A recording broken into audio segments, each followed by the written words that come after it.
sobre esta importante comparecencia de Dina Boluarte el día de mañana. Está conectado con nosotros Luis Pacheco, él es constitucionalista, lo vamos a analizar junto a él. Luis, ¿cómo estás? Buenas noches, bienvenido a D-News, te saluda César García desde Quito. César, muy buenas noches, encantado de estar en tu programa, un saludo fraterno para Quito y toda América Latina, a tus órdenes. Muy gentil. Bueno, hemos tenido casos en donde los presidentes del Perú acuden a la fiscalía a comparecer, pero muchas veces acogen al silencio. ¿Qué piensas que va a pasar el día de mañana con Dina Boluarte alrededor de estas manifestaciones que dejaron 69 muertos? Bueno, lo primero que hay que establecer es la premisa sobre la que se desarrollará la diligencia en la que participará el día de mañana la señora Presidenta de la República.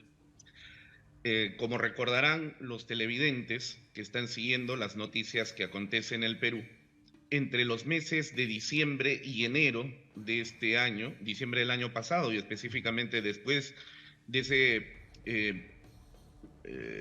indigno día del 7 de diciembre, en el cual Pedro Castillo se hizo un autogolpe de Estado fallido, empezaron a insurgir algunas manifestaciones que generaron las movilizaciones básicamente del sur del Perú, movilizaciones millonarias, además hay que decirlo, donde nosotros los peruanos hemos sido testigos de cómo se han movilizado a cientos de personas en camionetas, ómnibus, autos particulares y todos digamos, nuevos, ¿no? Provenientes desde los departamentos de Arequipa, Puno, Ayacucho, Apurímac, Cusco. La primera pregunta que nos formulábamos era, ¿y quién paga el costo de esas movilizaciones?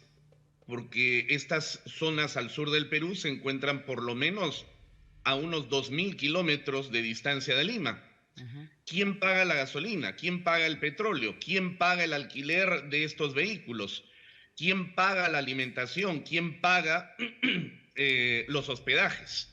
Poco a poco la Fiscalía ha ido averiguando que se trataba de un financiamiento de parte del narcocomunismo de la zona del Valle del Río Apurímac N, donde se encuentra instalado el narcotráfico peruano, y que cuenta con el apoyo incondicional a título de guardaespaldas de los remanentes ya desideologizados, pero igual de peligrosos, de Sendero Luminoso.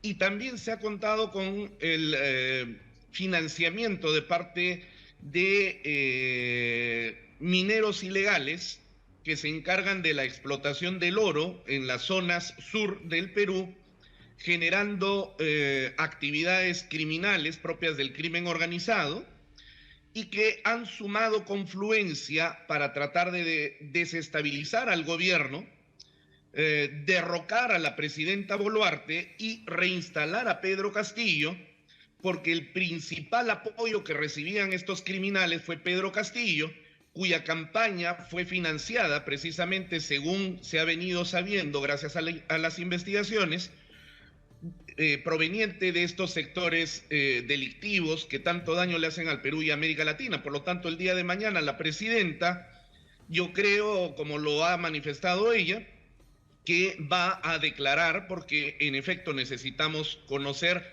la verdad que sistemáticamente se ha estado ocultando a través de ciertos medios de comunicación, básicamente extranjeros, vinculados a movimientos políticos de izquierda, y donde la Comisión Interamericana de Derechos Humanos, que definitivamente ya no le hace absolutamente ninguna representación a los orígenes del sistema interamericano de derechos humanos, se han prestado en esta comparsa internacional para acusar a Dina Boluarte de genocida, violadora de derechos humanos, cosa que definitivamente no ha sucedido en el Perú, y esto hay que ser claro al establecerlo.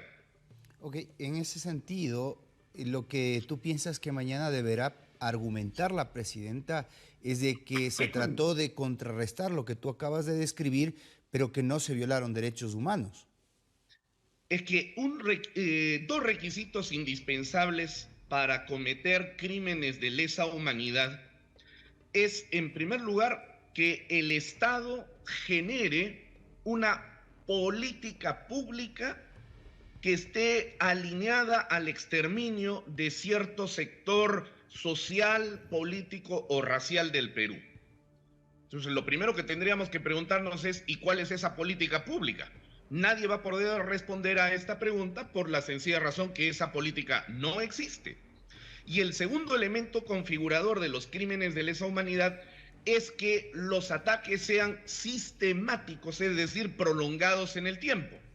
Lo que nosotros hemos visto, y lo ha visto toda América y el mundo entero, ha sido más bien por el contrario, que han habido movimientos de personas engañadas y ciertamente cansadas por la pobreza que existe en estos lugares, eso tampoco se puede negar, y lamentablemente convertidas en partes integrantes de mesnadas, ¿no? Han sido movilizadas hasta Lima en lo que se ha llamado la toma de Lima. La intención era destruir todo lo que encontraran a su paso para generar tal cantidad de zozobra que finalmente la presidenta se viera obligada a renunciar.